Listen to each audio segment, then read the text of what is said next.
The dust from the trail still clung to his boots when he heard the soft voice drifting through the late afternoon air, reciting words that sounded nothing like the rough language of cattle drives and saloon fights.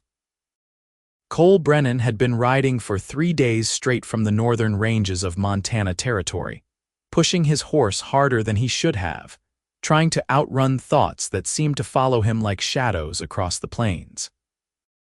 It was August of 1878, and the summer heat had baked the earth until it cracked, but here in the small town of Willow Creek, a lone oak tree stood defiant against the sun, its branches spread wide like welcoming arms. Beneath those branches sat a woman in a simple blue calico dress, her dark hair pinned up in a way that suggested practicality rather than fashion, and in her hands was a worn leather-bound book from which those melodious words flowed. Cole had intended to ride straight through to the livery stable, get his horse settled, and find himself a bottle of whiskey and a game of cards. But something about her voice stopped him cold. He dismounted slowly, careful not to make too much noise, and stood there listening as she read about love and longing in verses that seemed to reach right into his chest and squeeze. When she paused to turn a page, he found himself stepping closer, his spurs jingling softly with each step.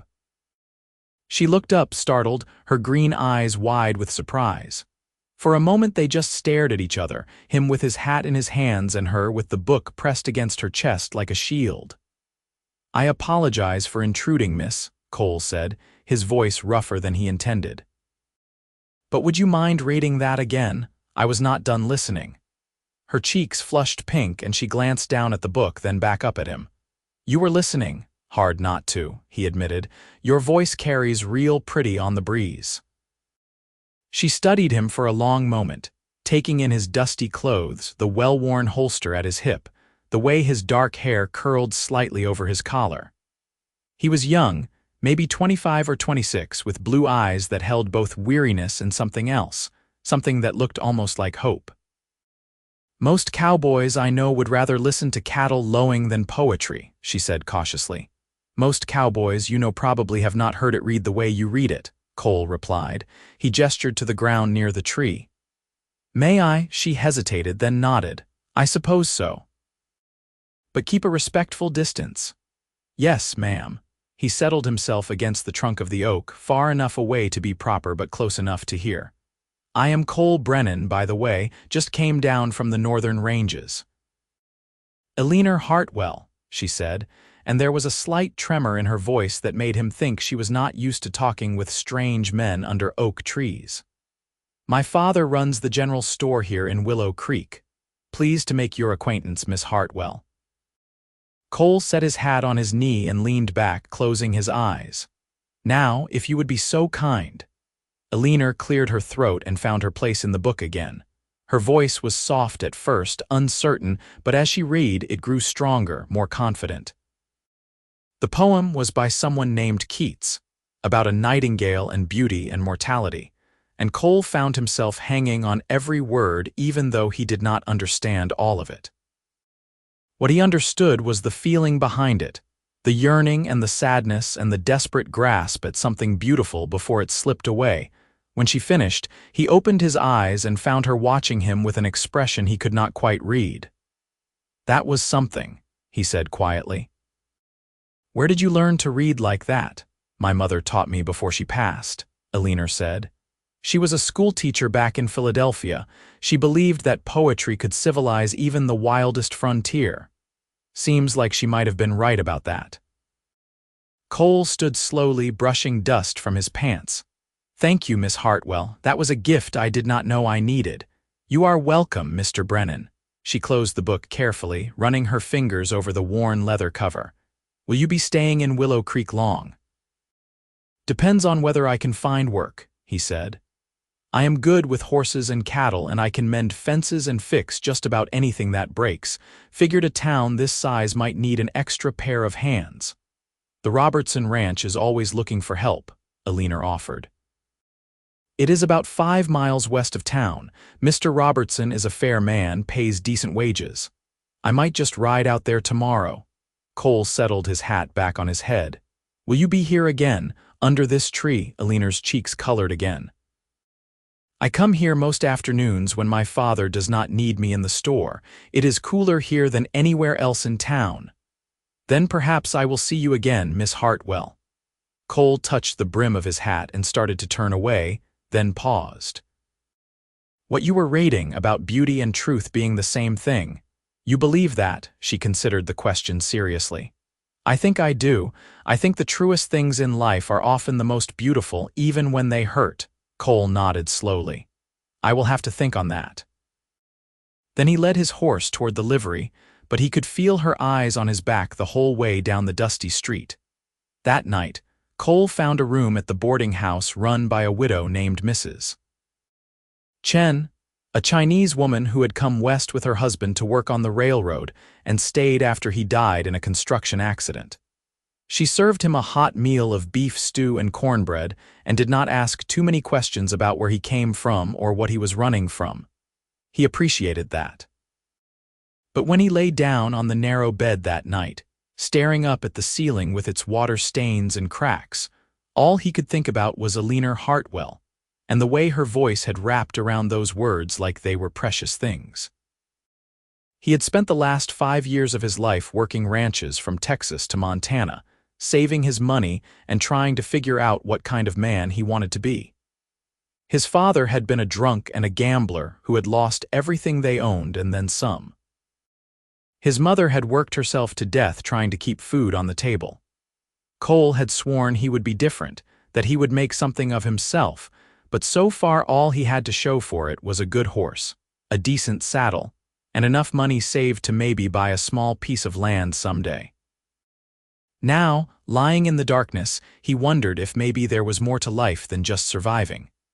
Maybe there was something like what that poet had written about, something beautiful and true. The next morning, Cole rode out to the Robertson Ranch and was hired on the spot. Tom Robertson was a weathered man in his 50s with kind eyes and a firm handshake.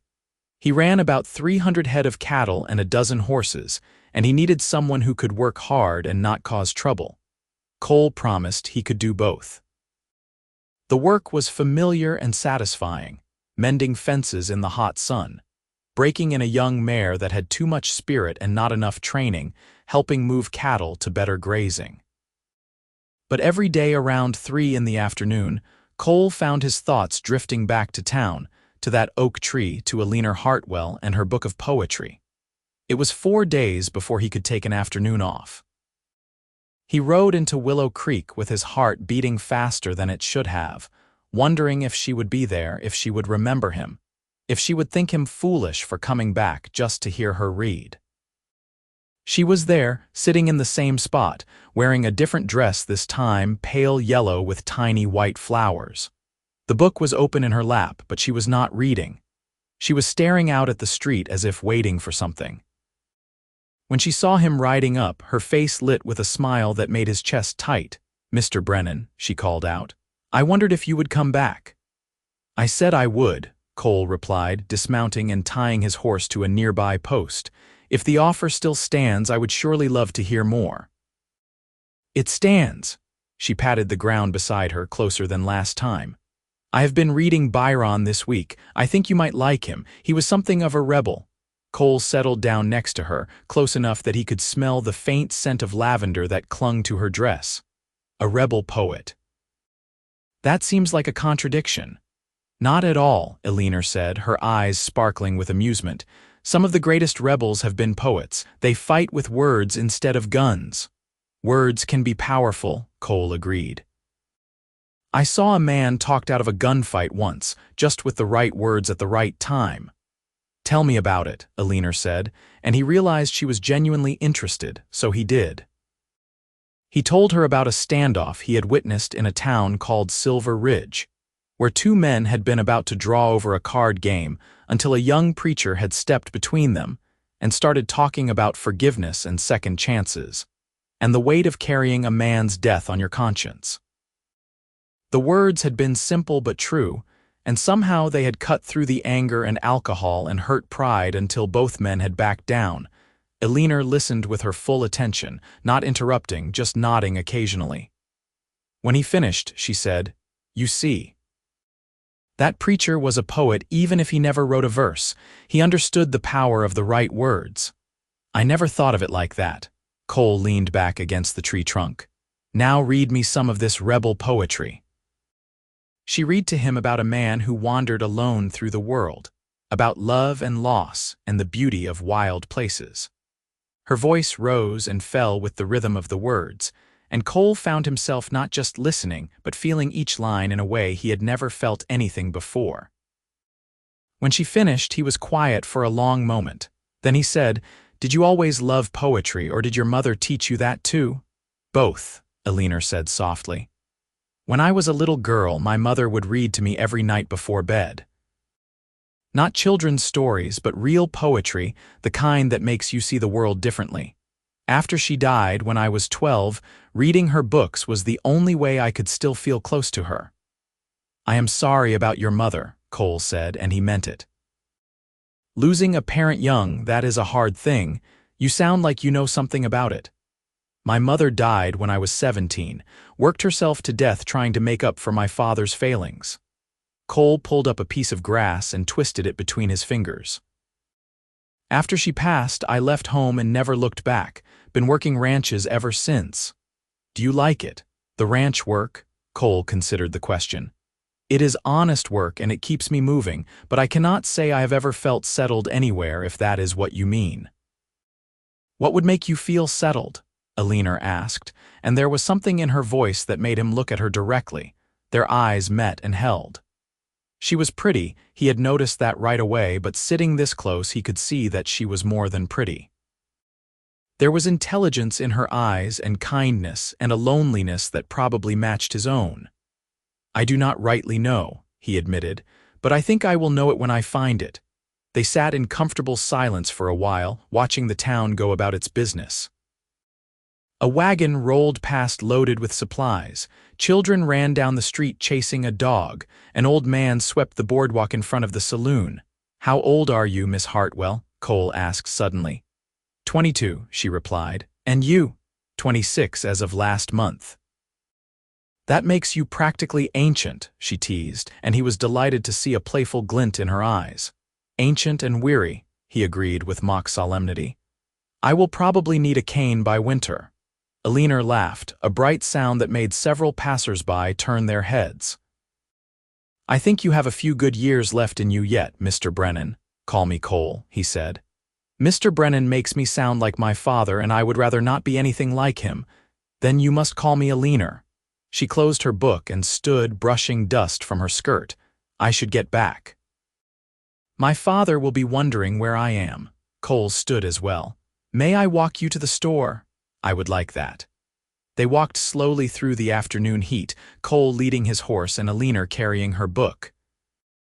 People watched them with curiosity, and Cole knew that by evening the whole town would be talking about Tom Hartwell's daughter walking with the new cowboy from the Robertson Ranch. Small towns were like that, nothing stayed private for long. "You mind people staring?" he asked quietly. "Let them stare," Eleanor said with a defiant lift of her chin. "I have spent my whole life being proper and respectable and doing exactly what is expected of me. If I want to walk with a gentleman who appreciates poetry, that is my business." "A gentleman," Cole repeated with a slight smile. "That is a generous description.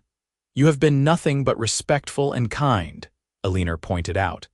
"That makes you more of a gentleman than half the men in this town who were born with silver spoons in their mouths." They reached the general store, a sturdy building with a wooden sign that read Hartwell's General Goods. Through the window, Cole could see a middle-aged man with graying hair helping a customer. "That is your father?" "Yes, he is a good man, but he worries about me. I am his only child, and since my mother died, he has been very protective." "Understandable." Cole shifted his weight, suddenly uncertain. "Would it be all right if I came back? To hear you read again?" Eleanor's smile was like sunshine breaking through clouds. "I would be disappointed if you did not. I will be under the oak tree tomorrow at 3 o'clock. Then I will be there too." He watched her go into the store, saw her father look up and notice him through the window. Tom Hartwell's expression was not unfriendly but definitely cautious. Cole touched his hat brim in polite acknowledgement, then mounted his horse and rode back to the Robertson ranch. That night, lying in the bunkhouse with the sounds of other ranch hands snoring around him, Cole thought about Alina's question.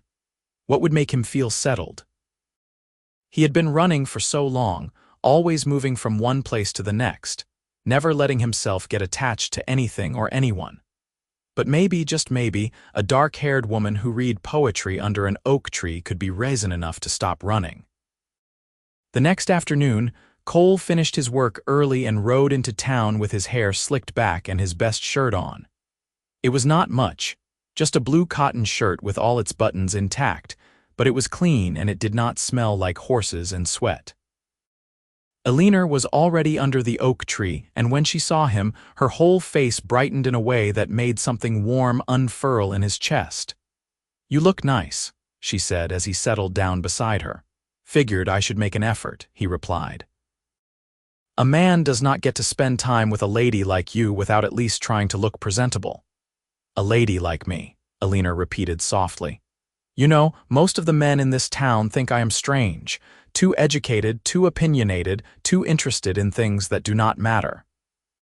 "Poetry matters," Cole said firmly. "And there is nothing wrong with being educated or opinionated. The world needs more people who think about things instead of just drifting through life." Alina looked at him for a long moment, and he saw something shift in her expression, something that looked almost like wonder.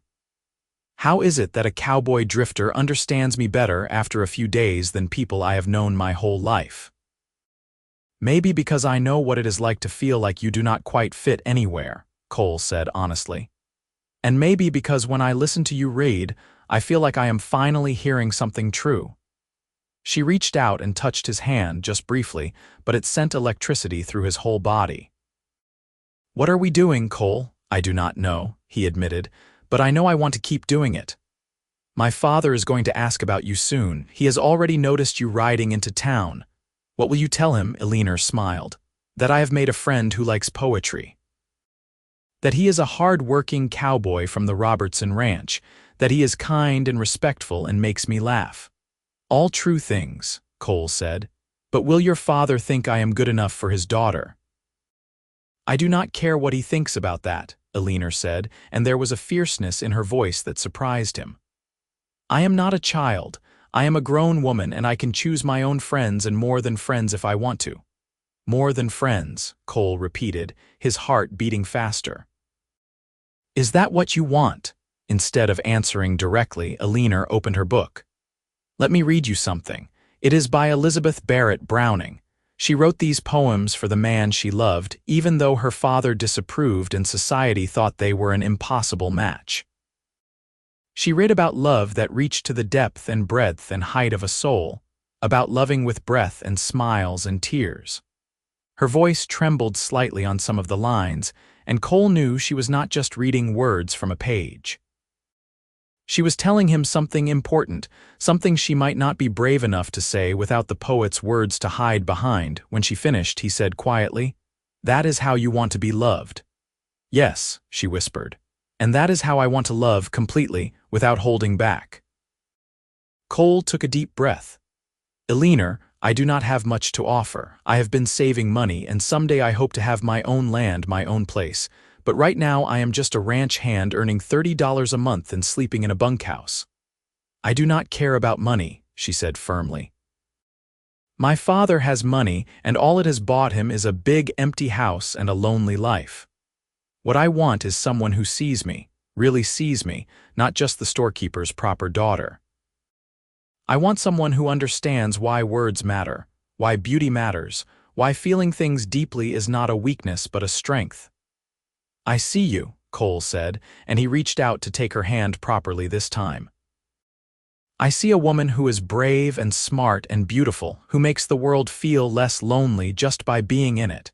And if you will let me, I would like to spend as much time as I can getting to know you better." Alina's eyes were bright with tears, but she was smiling. "I would like that too." They sat holding hands under the oak tree while the afternoon stretched into early evening. They talked about everything and nothing, about childhoods and dreams and fears and hopes. Cole told her about the places he had been, the things he had seen, the good people and bad people he had met along the way. Eleanor told him about growing up in Willow Creek, about losing her mother and watching her father retreat into himself, about feeling trapped in a small town where everyone knew everything about you but nobody really knew you at all. "Why did not you leave?" Cole asked. "A woman like you could teach school somewhere or work in a library in a big city." "I thought about it," Eleanor admitted, "but my father needs me, and despite everything, this is my home. I keep hoping that someday I will find a reason to stay that has nothing to do with duty or obligation." Cole squeezed her hand. "Maybe you will." As the sun began to set, painting the sky in shades of orange and pink and purple, Eleanor reluctantly pulled her hand away. "I really do need to go. My father will have supper waiting." "Tomorrow?" Cole asked. "Tomorrow," she confirmed. "But Cole, you should know that people are going to talk. This is a small town and we have not exactly been subtle." "Let them talk," Cole said, echoing her words from earlier. "I am not ashamed of wanting to spend time with you." "Neither am I," Eleanor said. "But my father is going to want to meet you properly, soon." "Then I will meet him. I am not afraid of fathers," Eleanor laughed. "You have not met my father." "Is he really that intimidating?" "He has a shotgun and knows how to use it," she said, but her eyes were twinkling. "But more than that, I am all he has left. He is going to want to make sure you are worth my time." "Fair enough," Cole said. "I would want the same if I were him. I will come by the store tomorrow before I meet you here. That way he can look me over properly." "You would do that?" "Eleanor, if I am going to court you, and I very much want to court you, I am going to do it the right way. That means meeting your father and being honest about my intentions." She leaned in quickly and kissed his cheek, then pulled back with wide eyes as if surprised by her own boldness. "Tomorrow, then." Cole watched her hurry toward the store, his hand pressed to his cheek where her lips had touched. He had been kissed before, by saloon girls and ranch town women who wanted a night of company and nothing more. But that chaste kiss on the cheek meant more to him than all those other kisses combined.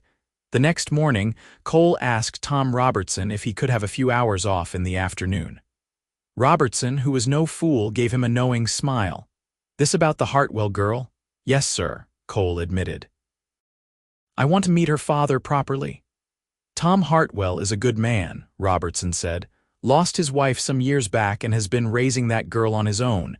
He is protective, but he is fair. You be honest with him, he will respect that." "I intend to be honest," Cole said. "I do not have much, but what I have is honorable, and I mean to treat his daughter right." Robertson clapped him on the shoulder. "You are a good worker, Brennan, and you have been nothing but straight with me. If you are thinking about settling down, I could use a foreman. The pay is better, and there is a small house that goes with it, nothing fancy, but it is private. The man who had the job before got married and moved to California with his wife's family." Cole stared at his boss in surprise. "You are offering me the foreman position, if you want it." "I have been watching you work, and you are good with horses and cattle, but more than that, you are good with people. The other hands respect you. That is worth more than just knowing how to rope a steer." "I want it," Cole said without hesitation. "And thank you, sir." "You have no idea what this means to me." "I have some idea," Robertson said with a smile. "Now get cleaned up and go talk to Tom Hartwell, but finish your work first. A foreman needs to set an example." Cole worked harder that morning than he ever had, driven by a mixture of excitement and nervousness that made him feel like a kid at Christmas. By early afternoon, he had finished everything that needed doing and more. He washed up, put on his good shirt again, and rode into town with his spine straight and his shoulders back. The general store was busy with afternoon customers, mostly women buying supplies for their families. Cole waited patiently, using the time to observe Tom Hartwell. The man was methodical and courteous, knowing each customer by name, asking about their families, making recommendations based on what he knew about their needs and preferences. He was the kind of storekeeper who kept a community running smoothly, and Cole respected that. When the last customer left, Tom turned his full attention to Cole. His eyes were gray, like a winter sky, and they assessed Cole with the kind of thoroughness that came from years of judging character. "You are the cowboy who has been meeting my daughter under the oak tree," Tom said. It was not a question. "Yes, sir. My name is Cole Brennan. I work for Tom Robertson out at his ranch." "I know who you are," Tom said. "Tom Robertson is a friend of mine. He tells me you are a good worker." "I try to be, sir. What are your intentions toward my daughter?" Cole appreciated the direct approach. "I would like to court her, sir, with your permission. I know I am just a ranch hand right now, but Mr. Robertson offered me the foreman position this morning. It comes with better pay and a house. I have been saving money for years, and I have no debts and no vices beyond the occasional beer. I do not gamble, I do not frequent saloons, and I have never been in trouble with the law." Tom studied him for a long moment. "Eleanor tells me you like poetry." "I like hearing her read it, sir." "She has a gift for bringing words to life." "Her mother had the same gift," Tom said, and there was a softness in his voice that had not been there before. "My wife believed that education and culture were important, even out here in the wilderness. After she passed, Eleanor held onto those books like they were the most precious things in the world. In a way, I suppose they are. They are all she has left of her mother." "She talks about her mother with a lot of love," Cole said carefully. "They were close," Tom agreed. "Closer than Eleanor and I have been, if I am being honest. After my wife died, I buried myself in work and I left Eleanor to grieve alone. I regret that now, but I cannot change the past." "No, sir, but you can change the present." Tom's eyebrows rose. "You are a bold one." "I am honest, sir." "Life is too short to dance around the truth." A small smile tugged at the corner of Tom's mouth. "You know, I had hoped Eleanor would marry the banker's son. He has a good future ahead of him. Education from back east, money in the family, but she turned him down flat. Said he was boring and pompous and could not appreciate anything that did not have a dollar value attached to it." "Sounds like she made the right choice," Cole said. "Maybe she did." Tom crossed his arms over his chest.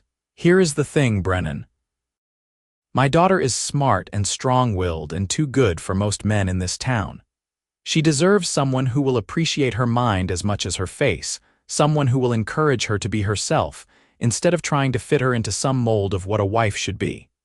Can you be that man?" "I can try, sir," Cole said honestly. "I cannot promise I will always do everything right, but I can promise I will always see her for who she is and value that. She is the most interesting person I have met in a long time, maybe ever. When I am with her, I feel like the world is bigger and better than I thought it was. That is worth more to me than anything." Tom was quiet for a moment, then he nodded slowly. "All right, you have my permission to court my daughter, but I have conditions." "Name them, sir." "You treat her with respect. You do not push her into anything she is not ready for, and if you ever hurt her, I will shoot you. Do we understand each other?" "Perfectly, sir." "Good." Tom extended his hand and Cole shook it firmly. "Now, why do not you join us for supper tonight, 7 o'clock? Give you a chance to spend time with Eleanor in a proper setting, and give me a chance to get to know you better." "I would be honored, sir. Thank you." Cole left the store feeling like he was walking on air. He had a better job, permission to court Eleanor, and an invitation to supper. Things were falling into place faster than he had ever dared hope. When he met Eleanor under the oak tree that afternoon, she took one look at his face and said, "You talked to my father." "I did. He invited me to supper tonight." Eleanor threw her arms around his neck and he caught her, swinging her around in a circle while she laughed. When he set her down, they were both breathless and grinning like fools. "He said yes," she asked. "He said I could court you, and if I hurt you, he will shoot me." "That sounds like my father," Eleanor said happily. "Oh, Cole, I was so worried he would say no, that he would insist you were not good enough or that I should wait for someone better." "There is not anyone better," Cole said, cupping her face in his hands. "I am going to spend every day proving that I deserve you." She stood on her toes and kissed him, not on the cheek this time but on the lips, soft and sweet and full of promise. Cole kissed her back, gentle and careful, aware that they were in full view of the town but unable to bring himself to care. When they finally broke apart, Elinor was blushing but smiling. "I have wanted to do that since the first day you asked me to read to you." "I have wanted you to do that since the first day I heard you read," Cole admitted. "Elinor, there is something else. Tom Robertson offered me the foreman position today. It comes with a house, a small one, but it is mine to use as long as I work for him. Better pay too." Elinor's eyes went wide. "Cole, that is wonderful. You must have impressed him." "I work hard," Cole said simply. "And maybe I was working extra hard because I had something to work toward now, someone to work toward." They sat under the oak tree for the rest of the afternoon, talking and dreaming about the future. Elinor read him more poetry, but they also talked about practical things. What kind of house Cole would have, how they could fix it up, what it would be like to have a place of their own someday. "I want a garden," Elinor said, "with flowers and vegetables both. And I want a big bookshelf for all my books." "You can have whatever you want," Cole promised. "If I have to build you a library with my own hands, I will do it." "I do not need a library," Elinor said, leaning her head on his shoulder. "Just you and a few good books and a place where we can be ourselves." That evening, Cole showed up at the Hartwell house exactly at 7 o'clock, carrying wildflowers he had picked on the ride into town. Tom answered the door with a smile that looked almost approving. "Right on time." "That is good. I hate it when people are late." Elinor appeared behind her father, wearing a green dress that brought out the color of her eyes. She had let her hair down and it fell in dark waves past her shoulders. Cole nearly forgot how to breathe. "You look beautiful," he said, handing her the flowers. "Thank you," Elinor said, burying her face in the blooms. "No one has ever brought me flowers before." "Then every man in this town is a fool," Cole said, and Tom laughed. "I am beginning to like this young man," Tom said to his daughter. "Come on in, both of you. Supper is almost ready." The house was comfortable and well-kept, with touches here and there that suggested a woman's hand, even though Elinor's mother had been gone for 10 years. There were lace curtains in the windows, paintings on the walls, and a shelf full of books that made Cole think of Elinor reading under the oak tree. Supper was fried chicken, mashed potatoes, green beans, and fresh bread, all cooked by Elinor with some help from Tom. It was the best meal Cole had eaten since he left home, and he said so, making Elinor blush with pleasure. The conversation flowed easily, with Tom asking Cole about his life and his plans, and Cole answering honestly. He talked about his difficult childhood, about leaving home, about the years of drifting and working and saving. He did not hide anything or try to make himself sound better than he was. Tom seemed to appreciate the honesty. "It takes courage to break away from a bad situation and make your own path," he said. "My father wanted me to be a lawyer like him, practice in Philadelphia and make a lot of money, but I wanted to come west to build something with my own hands. He disowned me for it. Best decision I ever made." "Do you regret losing your father?" Cole asked. "Every day," Tom admitted, "but I do not regret my choice. I had a good life with my wife, even if it was too short, and I have Elinor. A man cannot ask for much more than that." After supper, Tom excused himself to his study to do some bookkeeping, leaving Cole and Elinor alone in the parlor. They sat together on the sofa, close but proper, and talked in low voices about the evening. "He likes you," Elinor said happily. "I can tell. I like him too. He is a good man." "He is lonely," Elinor said softly. "I worry about him sometimes. He spends all his time working and never takes time for himself." "Maybe seeing you happy will help him remember how to be happy himself," Cole suggested. Elinor took his hand. "I am happy. Happier than I have been in years." "You did that, Cole." "We did that," he corrected gently. "Both of us, choosing to be brave enough to try." They talked until the grandfather clock in the hall struck 9, and then Cole reluctantly stood to leave. Tom walked him to the door and shook his hand. "You are welcome here anytime, son," Tom said. "Just maybe give us some advance notice instead of showing up at mealtimes expecting to be fed." Cole grinned. "Yes, sir. Thank you for supper and for the conversation." Eleanor walked him out onto the porch, and in the shadows away from her father's eyes, Cole stole one more kiss, quick and sweet. "Tomorrow?" he asked. "Tomorrow and every day after," Eleanor promised. The next weeks passed in a blur of work and courtship. Cole threw himself into his new role as foreman, learning the business side of ranching from Tom Robertson, earning the respect of the ranch hands, and proving that his boss's faith in him had not been misplaced. In the evenings and on Sundays, he spent time with Eleanor, sometimes under the oak tree, sometimes at her house, sometimes walking through town or riding out into the countryside. They talked about everything under the sun. Eleanor told him about her dreams of traveling someday, of seeing the places the poets wrote about, the mountains and oceans and ancient cities. Cole told her about his dream of owning land, of building something permanent that could be passed down to children and grandchildren. "We could do both," Eleanor said one afternoon as they sat by the creek that ran through Robertson's property. "We could build something here and travel when we can, see the world in pieces. You would want that, to stay here in Willow Creek. If you are here, then yes," Eleanor said simply. "Home is not a place, Cole, it is a person, and you feel like home to me." Cole pulled her close, kissing the top of her head. "You feel like home to me too, like the home I always wanted but never thought I would have." By October, when the leaves on the oak tree had turned gold and red, Cole knew it was time. He had been courting Eleanor for 2 months, and every day he was more certain that she was the woman he wanted to spend his life with. He had saved every penny of his increased salary, adding it to the money he already had put away. It was enough to buy a wedding ring and still have a good nest egg for the future. On a crisp Saturday morning, he rode into town and went to the jeweler's shop. Mr. Henderson, the jeweler, was an old German man with thick glasses and steady hands. He showed Cole several rings, but none of them felt right until Cole saw a simple gold band with a small sapphire set in it. "That one," Cole said. "The blue matches her eyes." "A good choice, mister." Henderson approved. "This stone came from a mine in Montana. It is not as flashy as a diamond, but it is just as strong and much more unique." "That is perfect," Cole said. "That is exactly like her."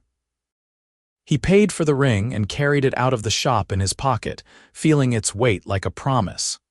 Now he just needed to find the right moment to ask her. That evening, he invited Eleanor to go riding with him. They took horses from Robertson's stable and rode out to a high meadow that overlooked the town and the valley beyond. The sun was setting, painting everything in shades of gold and amber, and the air smelled like autumn, wood smoke and dry grass and the promise of coming winter. They dismounted and stood at the edge of the meadow looking out at the view.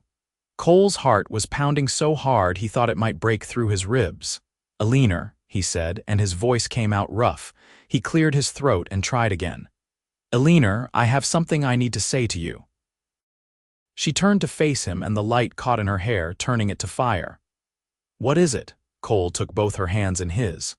2 months ago, I was just a drifter passing through town.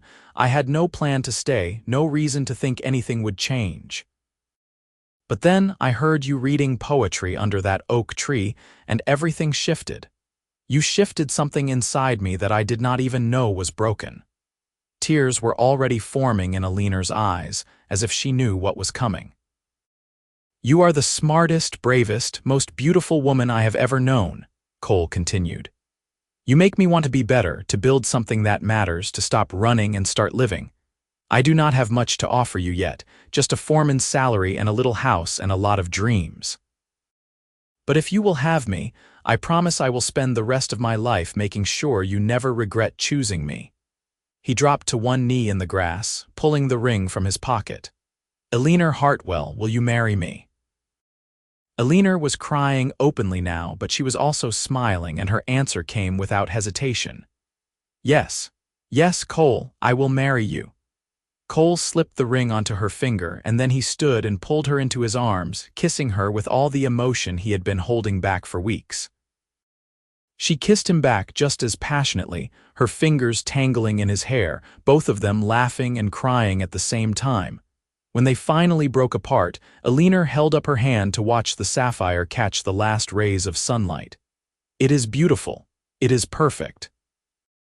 "Like you," Cole said, and she laughed. "We are going to be ridiculously sappy, are not we?" "Probably," Cole agreed cheerfully. "I do not care. I am too happy to care." They rode back to town as the stars began to appear overhead, holding hands and talking about wedding plans. Alina wanted a small ceremony, just family and close friends. Cole agreed completely. He had no family to invite anyway, and he had never been one for big crowds. "My father is going to be surprised," Alina said, "but I think he will be happy too. He has been smiling more since you came into our lives." "I hope so," Cole said. "I would like his blessing even though I am going to marry you either way." They told Tom that night, and as Alina had predicted, he was surprised but pleased. He shook Cole's hand with genuine warmth and pulled his daughter into a tight hug. "Your mother would have loved him," Tom said, and Alina burst into fresh tears. They decided to marry in November, giving them enough time to prepare but not so much time that the waiting would be unbearable. Alina spent her days sewing a wedding dress with help from the other women in town, while Cole worked on fixing up the foreman's house, making it ready for a wife. The house was small but sturdy, with a main room that served as kitchen and living area, a bedroom, and a small room that could be used as a study or nursery someday. Cole repaired the roof, fixed the shutters, whitewashed the walls, and built the bookshelf he had promised Alina. Tom donated some furniture from his attic, things that had belonged to Alina's mother. Alina cried when she saw the rocking chair that had been her mother's, and she insisted it should go right by the fireplace where she could sit and read. The wedding took place on a sunny November morning under the oak tree where they had first met. It seemed fitting, poetic even. Reverend Matthews performed the ceremony, and about 20 people attended, mostly friends from town and ranch hands from Robertson's place. Tom walked Alina down the makeshift aisle, and Cole thought his heart might burst when he saw her in her white dress, simple but elegant, with wildflowers in her hair. They spoke their vows in clear, strong voices, promising to love and honor each other for the rest of their lives. When Reverend Matthews pronounced them husband and wife, Cole kissed Alina in front of everyone, not caring who saw or what they thought. She was his wife now, and he was the luckiest man alive. The reception was held at the Hartwell house, with food and dancing and more laughter than Cole could remember hearing in one place. Tom made a toast that was both funny and touching, talking about how his daughter had always been too smart and too stubborn for her own good, and how grateful he was that she had found a man who appreciated both those qualities. As the sun began to set, Cole and Alina slipped away from the party and rode out to their new home. Cole carried her over the threshold, both of them laughing, and then they were alone for the first time as husband and wife. "Hello, Mrs. Brennan," Cole said, setting her down gently. "Hello, Mr. Brennan," Alina replied, her eyes shining. "I like the sound of that. So do I." They spent their wedding night learning each other in new ways, gentle and passionate and tender. Afterward, they lay tangled together in their bed, Alina's head on Cole's chest, his fingers trailing through her hair. "Read me something," Cole said softly. Alina laughed. "Now I am not getting out of this bed. You memorized plenty of poems. Just say one for me." So Alina recited from memory, her voice soft in the darkness, speaking of love that was more than love, of souls that were intertwined, of finding home in another person's arms. Cole listened with his eyes closed, thinking that this was exactly what he had been searching for all those years of drifting. Not a place, but a person. Not an ending, but a beginning. Winter came to Montana territory with snow and ice and cold that crept into every corner. But the little house stayed warm, heated by the fireplace and by the love that filled every room. Cole and Alina settled into married life with an ease that surprised them both. They worked together, played together, dreamed together. In the evenings, after supper was done and the dishes were washed, Alina would read to Cole from her collection of books. Sometimes it was poetry, sometimes novels, sometimes philosophy or history. Cole listened to all of it, asking questions, offering his thoughts, learning to see the world through the lens of literature and ideas. "You are getting educated despite yourself," Alina teased him one night. "I have a good teacher," Cole replied, pulling her onto his lap. "The best teacher." They visited Tom regularly, having Sunday dinners at his house and inviting him to theirs. Cole noticed that Tom seemed lighter somehow, less burdened. One Sunday, Tom mentioned that he had started attending a church social and had been talking to a widow named Sarah Miller who ran the boarding house at the edge of town. "She is nice," Tom said, almost shyly. "Good conversation." Alina caught Cole's eye across the table and they both smiled. Maybe Tom was learning to live again, too. Christmas came and Alina gave Cole a leather-bound journal. "For writing down your thoughts," she said. "You have so many good ideas and I think you should start recording them." Cole gave her a new coat, warm wool lined with fur, and a set of books he had ordered from a catalog, new poets she had not read before. They spent Christmas Day in bed, reading and talking and making love, and Cole thought he had never been happier in his entire life. In February, Alina started feeling sick in the mornings. At first, she thought it was just a winter illness, but when it continued for 2 weeks, the doctor confirmed what she had begun to suspect. She was pregnant. She told Cole that evening, watching his face carefully to gauge his reaction. For a moment, he just stared at her, processing the information. Then his face broke into the biggest smile she had ever seen. "A baby," he said, his voice full of wonder. "We are going to have a baby." "In September," Alina confirmed, and then she was in his arms, both of them laughing and crying at the same time. "I am going to be a father," Cole said, almost to himself. "I am going to have a family." "We are going to have a family," Alina corrected. "You, me, and this little one." Cole dropped to his knees and pressed his ear to her stomach, even though it was far too early to hear anything. "Hello in there," he said softly. "I am your father and I am going to love you so much. I am going to be everything my father was not. I promise you that." Alina ran her fingers through his hair, her heart so full she thought it might overflow. "You are going to be a wonderful father." They told Tom the next day and he was overjoyed. "A grandchild," he kept saying. "I am going to be a grandfather." "We were hoping you might help us pick out a name," Alina said. "If it is a girl, I want to name her after my mother, Margaret Alina Brennan." "Your mother would have been so proud of you," Tom said, his eyes wet with tears. "And if it is a boy, we have not decided yet," Cole admitted. "We wanted to wait and see what felt right." As Alina's pregnancy progressed, Cole became even more protective and attentive. He would not let her lift anything heavy, insisted she rest in the afternoons, and constantly worried that she was not eating enough or sleeping enough or taking care of herself properly. "I am pregnant, not broken," Alina would protest, but she secretly loved his fussing. It was proof of how much he cared, how much this baby already meant to him. She continued to read to him every evening, now with Cole's hand resting on her growing belly, feeling the baby kick and move. They read children's stories now too, practicing for when the baby would be old enough to listen. Summer came hot and dry, and Alina grew large and uncomfortable. She could no longer ride horses or take long walks, so they spent their evenings sitting on the porch, watching the sunset and talking about the future. "What if I am not a good mother?" Alina asked one night, voicing the fear that had been growing along with her belly. "You will be a wonderful mother," Cole said firmly.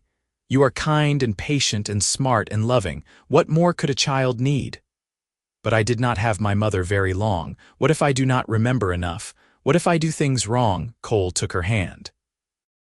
"Alina, nobody knows how to be a parent until they are actually doing it. We will figure it out together and we will make mistakes, but we will do it with love. That is what matters." "You are right," Alina said, leaning against him. "I am just scared." "So am I," Cole admitted. "Terrified, actually, but I am also excited." We are going to create this little person who is part you and part me, and we are going to teach them about love and kindness and poetry and hard work. How amazing is that? On September 12, 1879, Alina went into labor. It was a long, difficult birth that lasted through the night and into the next day.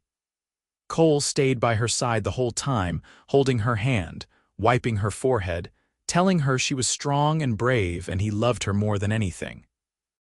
Finally, as the sun reached its peak in the sky, a baby's cry filled the little house. Dr. Patterson held up a squirming, red-faced infant and announced, "It is a boy, a healthy, strong boy." Cole looked at his son, at Alina exhausted but smiling, and felt something break open inside his chest.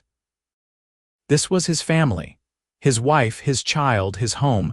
Everything he had ever wanted was right here in this room. "What should we name him?" Alina asked softly, cradling the baby against her chest. Cole thought about all the names they had discussed, but none of them felt right in this moment. Then he remembered something Tom had said about making your own path, about building something with your own hands. "James," Cole said. "James Thomas Brennan, after your father, is that all right?" Alina's eyes filled with tears. "It is perfect. My father will be so honored." Tom arrived an hour later, having been fetched by one of the ranch hands. When he saw his grandson for the first time, the tough old storekeeper cried like a baby himself. "He is beautiful," Tom said, holding little James with the careful reverence of someone holding something infinitely precious. "He looks like you, Alina, same eyes." "He has Cole's chin," Alina pointed out, "and his stubbornness, I suspect."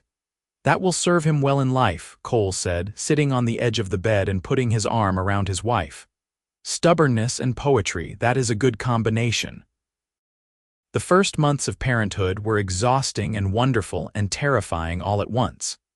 James was a colicky baby who cried often and slept little. Cole and Alina took turns walking the floor with him at night, singing soft songs and telling him stories, even though he was too young to understand. "He will be a reader," Alina predicted one night as she nursed the baby. "Look how intently he watches my face when I talk to him." "He will be whatever he wants to be," Cole said. "As long as he is happy and good, that is all that matters." As James grew from infant to toddler, the little house seemed to shrink. Cole started making plans to add on to it, to build more rooms so their son would have space to grow. Tom Robertson supported the expansion and even helped with the labor on weekends. "You have done good work for me," Robertson said one Saturday as they framed out a new bedroom. "This ranch is more profitable now than it has been in years, and a lot of that is because of how you manage things.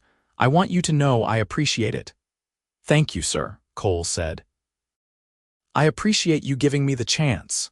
You earned it." Robertson hammered in another nail. "You know, I have been thinking about the future. I do not have any children of my own, and I am not getting any younger. When I am gone, I would like to leave this ranch to someone who will care for it the way I have. Would you be interested in buying into it? Becoming a partner?" Cole nearly dropped his hammer. "Sir, I do not have that kind of money." "We can work out terms," Robertson said. "Pay me over time." "I trust you, Brennan. You are honest and hardworking, and you care about this land. That means more to me than cash in hand." Cole thought about it for a moment, then nodded. "Yes, sir. I would be honored to be your partner." They shook hands there in the unfinished room, and Cole could not wait to tell Alina. This was more than he had ever dreamed possible. A partnership in a successful ranch meant security for his family, a legacy to pass down to James and any other children they might have. Alina was thrilled when he told her, "Cole, this is wonderful. You have worked so hard for this." "We have worked hard," Cole corrected. "You kept our home running, raised our son, supported me through everything. This is ours, Alina, not just mine." That night, after James was asleep in his cradle, they sat together in the rocking chair that had been Alina's mother's, talking about the future. They had been married for 2 years, and it felt like both a lifetime and no time at all. "Do you ever regret it?" Cole asked quietly. "Marrying a cowboy instead of someone with education and money?" Alina turned to look at him, her eyes fierce. "Never. Not for one single second. You gave me something I never had before, a partnership, a real partnership where we make decisions together and support each other's dreams. The banker's son would have wanted a decoration, someone to pour his tea and look pretty at parties. You want a partner, a friend, a lover, an equal. How could I regret that? I want to give you the world, Cole said. I want to take you to all those places you read about, show you mountains and oceans and everything beautiful. You already gave me the world, Alina said, gesturing around their small home. This is my world, you and James and the life we built together. Everything else is just scenery. Over the next few years, their life settled into a comfortable rhythm. James grew into a bright, curious boy who loved books as much as his mother and horses as much as his father. Cole expanded the house until it had 4 bedrooms, a proper kitchen, a parlor, and even a small library where Alina kept her ever-growing collection of books. The ranch prospered under Cole's management, and true to his word, Tom Robertson made him a partner. They drew up papers making Cole a 30% owner, with the agreement that Cole would buy more shares over time until eventually he owned the majority. It was more generous than Cole had any right to expect, and he worked harder than ever to prove he deserved the opportunity. In 1882, when James was 3 years old, Alina discovered she was pregnant again. This time the pregnancy was easier, and in May of 1883 she gave birth to a healthy baby girl. They named her Margaret Rose after Alina's mother, and because she was as beautiful as a flower, James was fascinated by his baby sister, constantly wanting to hold her and help take care of her. She is so small, he would say in wonder. Was I that small? Even smaller, Cole told him. You fit in the crook of my arm. Tom was overjoyed to have a granddaughter. He spent hours carving a dollhouse for her, even though she would not be old enough to play with it for years. I am making up for lost time, he explained when Alina teased him about spoiling the children. I was not very present when you were young, Alina. I do not want to make that mistake again. You are a wonderful grandfather, Alina assured him. The children adore you. Tom had also found companionship with Sarah Miller, the boarding house owner. They had been courting quietly for over a year, and on Christmas Day of 1883, Tom announced that he and Sarah were getting married. It is about time, Alina said, hugging her father tightly. She is lovely, and you deserve to be happy. So do you, my dear, Tom said, looking at his daughter and son-in-law and grandchildren. And it looks like you are. Tom and Sarah married in the spring, and Sarah moved into the house above the general store. She was a kind woman with a wry sense of humor who got along well with Alina from the start. The extended family grew closer, having Sunday dinners together and celebrating holidays in a way that filled the house with laughter and love. The years passed quickly. James started school and proved to be an excellent student, inheriting his mother's love of learning. Margaret grew into a spirited little girl who could ride a horse almost before she could walk, following her father around the ranch and declaring she would be a cowgirl when she grew up. In 1885, Alina gave birth to their 3rd child, another boy they named Thomas Robertson Brennan, after both their fathers. Tom Jr., as they called him, was an easy baby who smiled constantly and seemed to find joy in everything. Cole watched his family grow with a sense of contentment he had never thought possible. He was 33 years old now, no longer the drifting cowboy who had stumbled into Willow Creek 7 years before. He was a husband, a father, a partner in a successful ranch, a respected member of the community. But more than any of that, he was happy. One warm evening in June, after the children were all asleep and the house was quiet, Cole found Alina sitting under the oak tree in their yard, reading by lamplight. He settled down beside her, and she closed the book with a smile. I was just thinking about the first time you heard me reading, she said.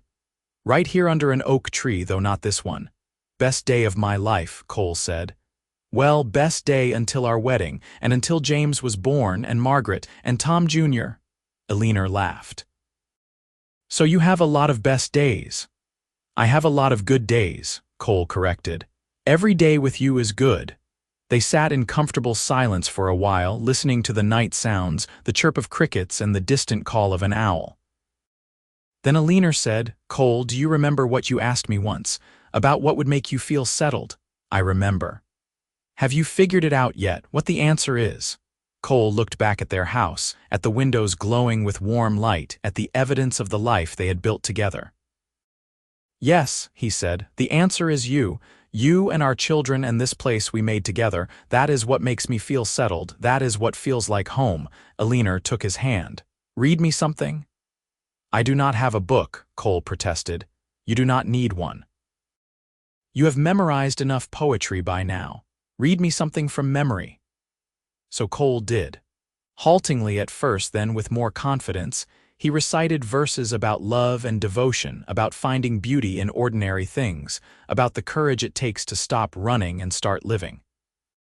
His voice was not as melodious as Alina's, but it was honest and heartfelt, and that was what mattered. When he finished, Alina was crying, happy tears that caught the lamplight. "You were worth waiting for," she said softly. "I waited 22 years for someone who could understand me, who could see me, and you were worth every lonely day before you arrived." "I was wandering for 26 years," Cole replied, "through deserts and mountains and prairies, looking for something I could not name, and it was you. It was always you." They kissed under the oak tree, husband and wife, partners and lovers and best friends, while the stars wheeled overhead and the night wind whispered through the leaves.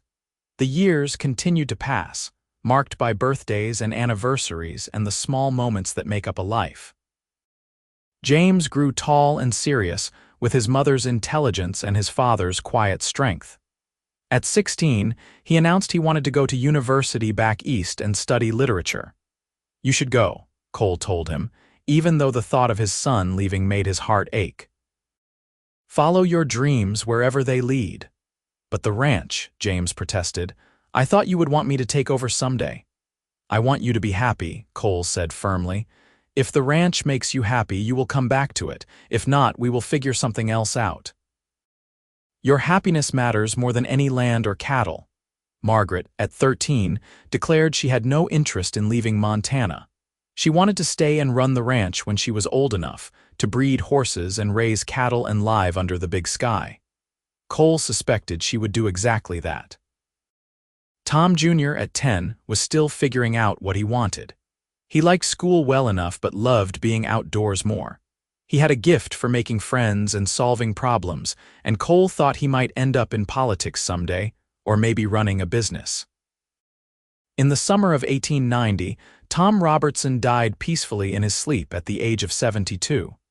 He left the ranch entirely to Cole, along with a letter thanking him for his years of partnership and friendship. "You made my last years happy ones," Robertson had written. "Watching you build your family and your life gave me hope for the future of this place. Take care of it and take care of your family. That is all any man can do." Cole grieved for the man who had given him a chance when he had nothing, who had seen potential in a drifting cowboy and helped him become something more. He renamed the ranch the Robertson-Brennan Ranch in honor of his mentor and friend, and he ran it with the same integrity and care that Robertson had shown. Tom Hartwell and Sarah continued to run the general store, both of them aging gracefully into their 60s. They were a fixture in Willow Creek, beloved by everyone who knew them. Tom spent hours with his grandchildren, telling them stories about their mother's childhood and their grandmother who had loved poetry and culture and beauty. "She would have loved you," Tom told James one afternoon. "You remind me of her, the way you think, the way you question everything, the way you see deeper meanings in things." "I wish I could have known her," James said. "You do know her," Tom replied, pointing at the bookshelf full of poetry in Alina's library. "She is in every word your mother reads, in every lesson she taught you, in the way you think about the world. That is how we live on, through the people we love and the things we teach them." In 1892, James left for Harvard University on a scholarship. Alina cried for a week after he left, missing her firstborn terribly, but she was also fiercely proud of him. "He is going to do great things," she said to Cole one night. He already has, Cole replied. He grew up good and kind and smart. That is the greatest thing any child can do. Letters from James arrived regularly, full of descriptions of his classes and his professors and the amazing libraries full of more books than he had ever imagined. He wrote about the ocean, which he had seen for the first time, and about the old buildings with their history and grandeur. But he also wrote about missing home, missing the wide-open spaces and the smell of grass and horses and his family. "I will come back," James promised in his letters. "This is wonderful, but Montana is home." Margaret thrived in James's absence, taking on more responsibility around the ranch. At 15, she could rope and ride as well as any of the ranch hands, and she had a gift for working with difficult horses. Cole watched her with pride, knowing she would be more than capable of running the ranch someday if that was what she chose. Tom Jr., at 12, was starting to show signs of inheriting his father's business sense. He kept meticulous records of the ranch accounts and loved talking about investments and expansion and the future of cattle ranching in Montana. "We should diversify," Tom Jr. said one evening at dinner. "Not just cattle and horses, maybe sheep too, or crops." "Sheep," Margaret said with disgust. "Sheep are for farmers, not ranchers. Sheep are profitable," Tom Jr. countered. "And profit means we can keep doing what we love." Cole and Alina exchanged amused glances over the table, letting their children debate. This was what family was supposed to be, different opinions and personalities, all coming together around shared love and respect. In 1894, Alina's father Tom died suddenly of a heart attack. He was 65 years old, still active and involved in the community, and his death shocked everyone. The funeral was the largest Willow Creek had ever seen, with people coming from neighboring towns to pay their respects to the man who had been a pillar of the community for over 30 years. Alina grieved deeply for her father, but she found comfort in knowing he had died happy, surrounded by love with a wife who cherished him and grandchildren who adored him.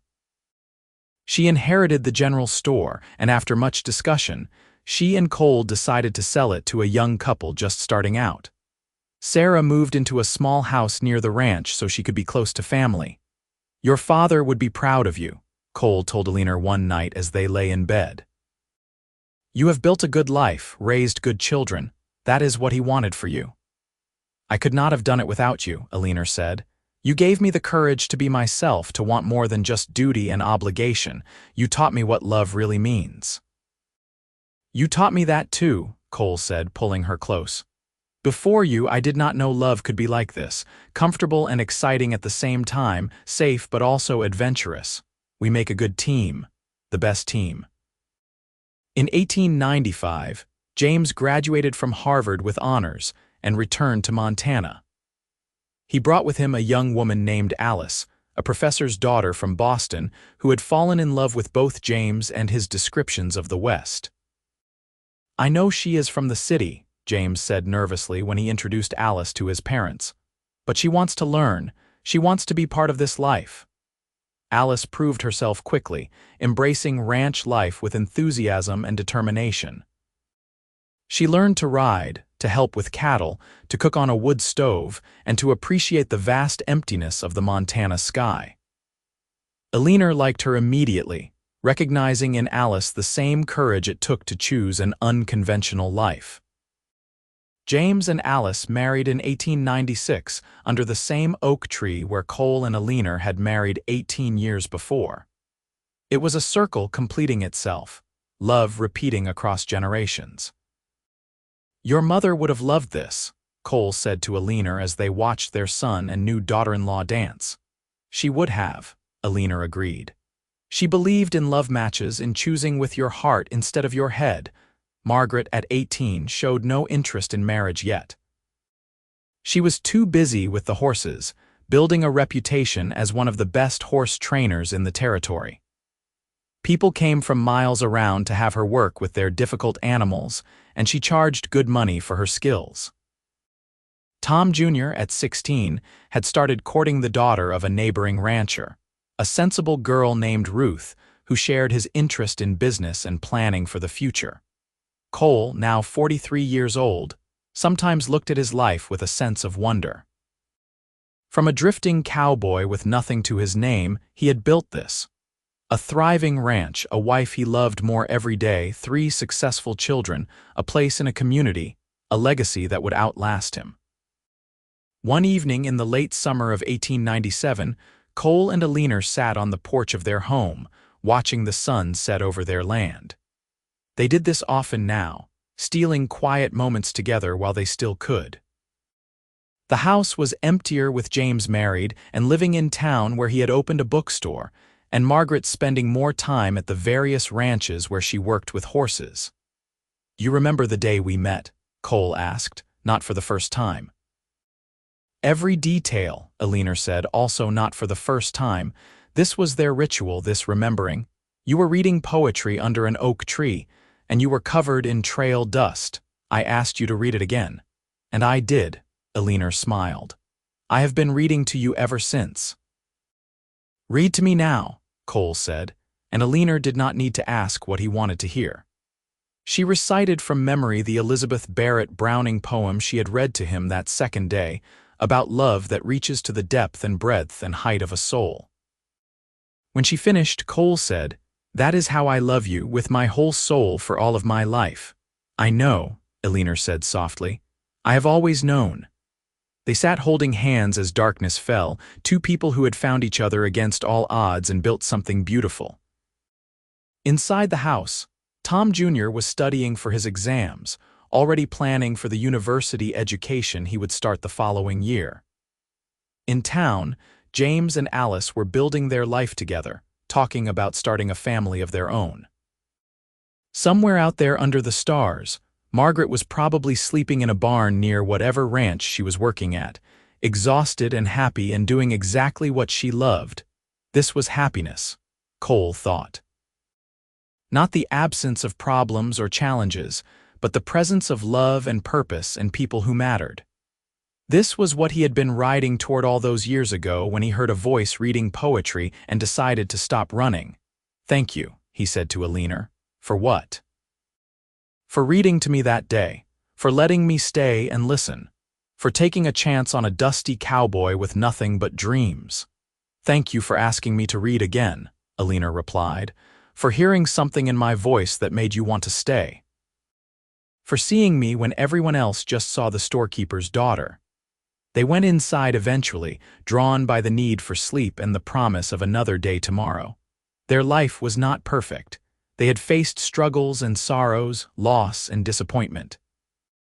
But they had faced it all together, and that had made all the difference. In the spring of 1900, Margaret surprised everyone by announcing her engagement to a horse rancher from Wyoming named Daniel Crawford. He was older than her by 5 years, a widower with no children who had fallen in love with Margaret's spirit and skill. "He understands me," Margaret told her mother. "He does not want to change me or tame me, he wants to be my partner." Alina hugged her daughter tightly. "Then he is worthy of you."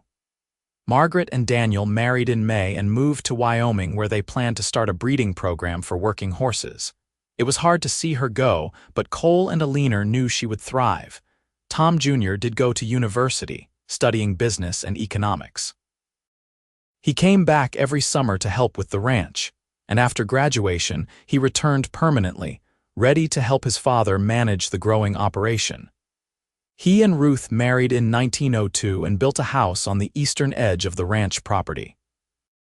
James and Alice had 3 children in quick succession, 2 boys and a girl. They raised them above the bookstore in town, filling their home with books and music and laughter. James became a respected member of the community, serving on the town council and helping to bring a proper library to Willow Creek. In 1905, Cole turned 53. He was still strong and capable, but he felt the years in his bones on cold mornings. Alina, at 49, had gray streaking through her dark hair, and there were lines around her eyes that spoke of years of smiling and squinting into the sun. "We are getting old," she said one morning, looking at their reflection in the mirror. "We are getting older," Cole corrected. But we are doing it together. They had settled into a comfortable rhythm, working the ranch during the day and spending their evenings with books and conversation. Tom Jr. had taken over most of the day-to-day operations, leaving Cole free to focus on the bigger picture and to spend more time with Alina. They traveled a bit now, taking the train to Denver and San Francisco, seeing some of those places Alina had dreamed about when she was young. But they always came back to Montana, to their home, to the land they had built their life on. In 1908, they celebrated their 30th wedding anniversary with a huge party. All their children came home with their families. Margaret and Daniel brought their 2 daughters from Wyoming. James and Alice brought their 3 children from town. Tom Jr. and Ruth had their first baby, a son they named Cole Thomas Brennan. "A grandson named after me," Cole said, holding the tiny infant with the same wonder he had felt holding his own children. "I never thought I would see this day." "You have built a legacy," Tom Jr. said proudly. "This ranch, this family, it is all because of you and Mother." "It is because we chose each other," Cole said. "Everything else grew from that one choice." That evening, after the party had wound down and the grandchildren were asleep, Cole and Alina walked out to the oak tree in their yard. It was not the same oak tree where they had met, but it might as well have been. It represented the same thing, a place of poetry and possibility, of love taking root and growing strong. "Read me something," Cole said, as he had said 1,000 times before. "I do not have a book," Alina replied. "You do not need one." So Alina recited from memory, her voice still strong and beautiful even after all these years. She spoke of love that endures, of partnership that deepens with time, of souls that are intertwined so completely that they can never truly be separated. When she finished, Cole said, "I would do it all again. Every hard day, every challenge, every moment of worry or fear, I would do it all again for the chance to spend this life with you." "So would I," Alina said, leaning against him, 1,000 times over. They stood under the oak tree as the stars came out, 2 people who had found each other when they were both lost, who had built something beautiful out of hope and hard work and enduring love. The years that followed were gentle ones. Cole and Alina aged gracefully together, their love only deepening with time. They watched their grandchildren grow, taught them about horses and books and the importance of choosing love over convenience. Margaret's horse breeding program became famous throughout the West, and she and Daniel prospered. James's bookstore expanded into a publishing house that focused on Western literature. Tom Jr. modernized the ranch, introducing new techniques while respecting the traditions his father had established. Cole's health began to fail in 1913, his heart growing weak after a lifetime of hard work. The doctor prescribed rest and quiet, but Cole refused to spend his last days idle in bed. He continued to work when he could, to ride when his strength allowed, to live fully until the very end. On a warm afternoon in September of 1914, 62-year-old Cole and 58-year-old Alina sat under their oak tree. Alina was reading to him, as she had been doing for 36 years, her voice still the most beautiful sound he had ever heard. "Read that again," Cole said softly. "I was not done listening." Alina smiled at the echo of his words from so long ago, and she read the passage again about love that transcends time and mortality, about the ways we live on in the hearts of those we love. When she finished, Cole took her hand. "I am so glad I stopped that day, so glad I asked you to read to me." "I am glad you did too," Alina said, tears streaming down her face because she knew what he was really saying. "Take care of our family," Cole whispered. "Tell them I love them, tell them to choose love always." "I will," Alina promised. "But you are not leaving me yet, we have more years together," Cole smiled. "I hope so. But if not, if my heart gives out tomorrow or next week or next year, I want you to know that this life with you was everything I ever wanted. You made me better than I was. You made me whole." But Cole's heart did not give out that day or the next week or even that year. He lived 3 more years, growing frailer but never losing his joy in life, his love for his family, his appreciation for beauty and poetry, and all the things Alina had taught him to value. He died peacefully in his sleep in January of 1917, with Alina beside him, her hand in his. He was 65 years old, and he had lived a full, rich life surrounded by love. The funeral was enormous, with people coming from 3 states to pay their respects to the man who had built the Robertson-Brennan Ranch into one of the most successful in Montana, who had raised good children and been a pillar of his community, who had loved his wife with a devotion that had become legendary. But to Alina, he was simply Cole, the dusty cowboy who had stopped to listen to poetry and stayed for a lifetime.